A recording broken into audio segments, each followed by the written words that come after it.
Hello बच्चों, question पढ़ते हैं। Using method of integration find the area of the regions bounded by the line. एक तो line है 3x minus 2y plus 1 equal to 0। एक line है 2x plus 3y minus 21 equal to 0। और एक लाइन है x minus 5y plus 9 equal to 0। है ना। की कॉन्सेप्ट समझते हैं सबसे पहले। की कॉन्सेप्ट क्या है? लेट्स से एक फंक्शन है y equal to f x और एक फंक्शन है y equal to g x, और इन दोनों के बीच में एरिया निकालना है from x equal to a to x equal to b. ये वाला एरिया हमको फाइंड करना है। तो इस एरिया को याद कैसे रखेंगे? y अपर माइनस y लोअर के इन दोनों में से जो भी y ऊपर होगा, है ना, जिसका भी y कोऑर्डिनेट बड़ा होगा, माइनस जिसका भी y कोऑर्डिनेट छोटा होगा, ऐसे याद रखेंगे। तो अपने डायग्राम के according from a to b ये होगा f x minus g x d x. है ना। चलिए अब इस क्वेश्चन को सॉल्व करते हैं। तो इसमें हमको, इस क्वेश्चन में हमको जो जरूरत है, फंक्शंस तो है हमारे पास, है ना। जो तीन लाइंस है वो तीनों लाइन फंक्शन ही है, लेकिन हमको एक्स कोऑर्डिनेट नहीं पता कि कहाँ से कहाँ तक इंटीग्रेट करना है। तो एक काम करते हैं, सबसे पहले तो तीनों को आपस में सॉल्व कर लेते हैं, एक्स कोऑर्डिनेट फाइंड कर लेते हैं। ठीक है, मैं नाम दे देता हूँ। ये L1 लाइन है, ये L2 लाइन है, ये L3 लाइन है।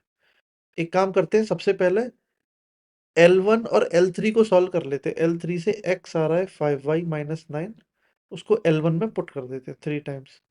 5y minus 9 minus 2y plus 1 equal to 0। 15y minus 27 minus 2y plus 1 equal to 0। 13y equal to 26 आ गया और y इज इक्वल टू 2 आ गया। बहुत बढ़िया। y इज इक्वल टू 2 को इधर पुट कर देंगे तो x आ जाएगा 1। मतलब मैं इसको नाम दे रहा हूँ P13। ये आया है 1, 2, है ना। लाइन 1 और लाइन 3 के पॉइंट ऑफ इंटरसेक्शन से जो आया है वो P13 बोल दिया मैंने। एक काम करते हैं, L2 और L3 को भी सॉल्व कर लेते हैं, है ना। L3 से वापस से मैं x is equal to 5y minus 9 को L2 में पुट कर रहा हूँ, तो आ जाएगा 2 times 5y minus 9 plus 3y minus 21 is equal to 0। 10y minus 9 to the 18 plus 3y minus 21 is equal to 0। यह आ जाएगा 13y इज इक्वल टू 39। और y इज इक्वल टू 3 आ गया। y इज इक्वल टू 3 को वापस से यहाँ put करो। x equal to आएगा 5 3 ज़ा 15, 15 माइनस 9 इज 6। तो P23 लाइन 2 और लाइन 3 के पॉइंट ऑफ इंटरसेक्शन से आ रहा है 6, 3। लीजिए एक और पॉइंट ऑफ इंटरसेक्शन बचा L1 L2। L1 L2 में ये 3x minus 2y plus 1 equal to 0 है। ये 2x plus 3y minus 21 equal to 0। पहली वाली इक्वेशन को 3 से मल्टीप्लाई करते हैं, दूसरी वाली को 2 से मल्टीप्लाई करते हैं, सॉरी। पहली को 3 से मल्टीप्लाई किया, दूसरी को 2 से किया। उससे फायदा क्या होगा? ये दोनों 6 हो जाएंगे, एक -6 हो जाएगा, एक +6 हो जाएगा। दोनों को ऐड करेंगे तो कैंसिल हो जाएगा, है ना। इधर जो x बनेगा ये 9 + 4 is 13x plus 3 minus 42 is equal to 0। और यहाँ से आ जाएगा 13x is equal to 39, x is equal to 3। एक बार x3 आ गया, अब किसी भी इक्वेशन में पुट कर दो। मैं सेकंड में पुट कर देता हूँ। 6 + 3y माइनस 21 इक्वल टू 0। और 3y आ जाएगा 21 माइनस 6, और y आ जाएगा 7 माइनस 2 5। तो यहाँ से P13 आ गया। P12 कितना आ गया? 3, 5, है ना। अब इनको प्लॉट कर देते हैं।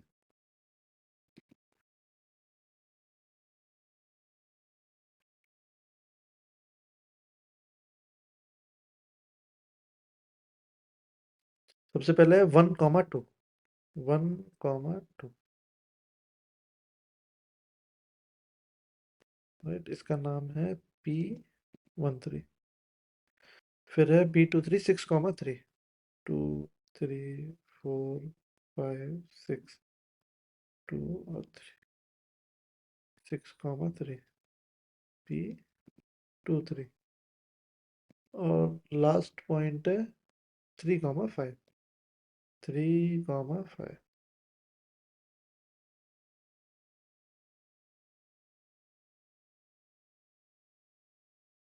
राइट। तो इन दोनों को जैसे आप ध्यान से देखो, तो यहाँ से पास कर रही होगी लाइन 1, है ना? क्या पास कर रही होगी लाइन 1? मैं लाइन 1 की इक्वेशन लिख देता हूँ। 3x - 2y + 1। 3x - 2y + 1 equal to 0। Right.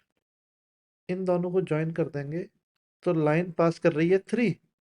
Line 3 equation है x - 5y + 9 इक्वल टू 0। और जैसे आप P12 और P23 को ज्वाइन कर दोगे तो लाइन 2 पास करेगी। लाइन 2 का मतलब 2x + 3y - 21 इक्वल टू 0, है ना? सही लिखा है? हाँ। अब हमको एरिया फाइंड करना है। एरिया कैसे आएगा? आप इधर ध्यान से देखो, इस x कोऑर्डिनेट से पहले दो अलग फंक्शन है, इस x कोऑर्डिनेट के बाद दो अलग फंक्शन है ना? ये स्टार्ट हुआ x कोऑर्डिनेट 1 से, ये x कोऑर्डिनेट 3 है, और खत्म होगा x कोऑर्डिनेट 6 पे। राइट। तो इसको एरिया को लिखेंगे कैसे? 1 से लेके 3 तक, तो जो y अपर है, मतलब line 1 minus line 3 dx, plus 3 से लेके 6 तक लिखेंगे लाइन 2 माइनस लाइन 3 डी। ऐसे लिखेंगे बेसिकली। लाइंस के वाई कोऑर्डिनेट का सब्ट्रैक्शन लिखेंगे, है ना? अब लिख देते हैं इसको। 1 से लेके 3, लाइन 1 का जो वाई कोऑर्डिनेट है वो है 3x + 1/2, माइनस लाइन 3 का जो वाई कोऑर्डिनेट है वो है x + 9/5 dx, प्लस 3 से लेके 6 तक।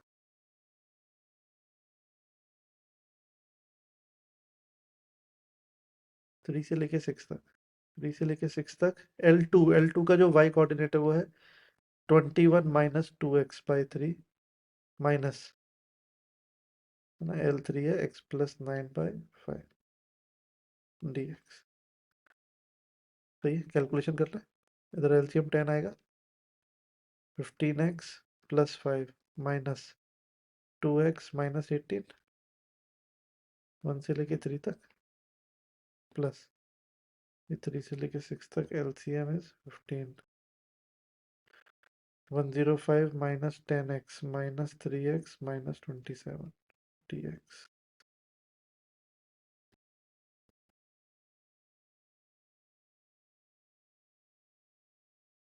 सही। मैं एक एक करके दोनों इंटीग्रेशन को, ये I1 I2 में एक एक करके दोनों इंटीग्रेशन को सॉल्व करता हूँ। सबसे पहले I1 सॉल्व करते हैं। 1 से लेके 3 तक। ऊपर आ जाएगा 13x/10 माइनस, ये आ जाएगा -13/10 dx। थोड़ा सा इजी हो गया। I1 = 13/10 बाहर आ गया, और ये आ जाएगा x - 1² 1 से लेके 3 तक। जैसे 3 पुट करेंगे, 3 - 1 2, 2 का स्क्वायर 4, 4/2, माइनस 1 पुट करेंगे 0, है ना? तो I1 आ जाएगा 2 टाइम्स 5 टाइम्स 13/5। I1 आ गया 13/5। I2 भी लिख लेते हैं। 3 से लेके 6 तक, ये आएगा -13x माइनस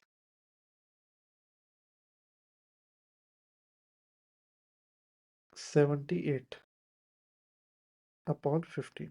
अब देखो ध्यान से, -13/15 कॉमन आ रहा है। 3 से लेके 6 तक, ये बचेगा x + 6। सॉरी, ये 78 आएगा प्लस का, है ना? तो ये बचेगा x - 6 dx। राइट। इसको लिख देते हैं। I2 आ जाएगा -13/15, 3 से लेके 6 तक, x - 6 dx। ये हो जाएगा -13/15, x - 6 का होल स्क्वायर बाई 2, 3 से लेके 6 तक, -13/15 इंटू 6 पुट करेंगे 0 आ जाएगा, -3 पुट करेंगे 6 - 3 इज 3, 3 का स्क्वायर 9, 9/2। तो I2 आ जाएगा माइनस, यानी इसका प्लस हो जाएगा। और ये 3 से 3 टाइम्स, ये 3 से 5 टाइम्स, तो 39/10 आ जाएगा I2। I1 कितना आ रहा था? 13/5 आ रहा था। दोनों को ऐड कर देते हैं, 13/5 प्लस 39/10, राइट। एलसीएम आ जाएगा 10, 26 प्लस 39, 65/10। 6 से भी कैंसिल, 5 से कैंसिल हो जाएंगे, 13/2। 13/2 is our answer. Area of triangle पूछा है, इस ट्राइंगल का एरिया कितना आएगा? 13/2। Thank you.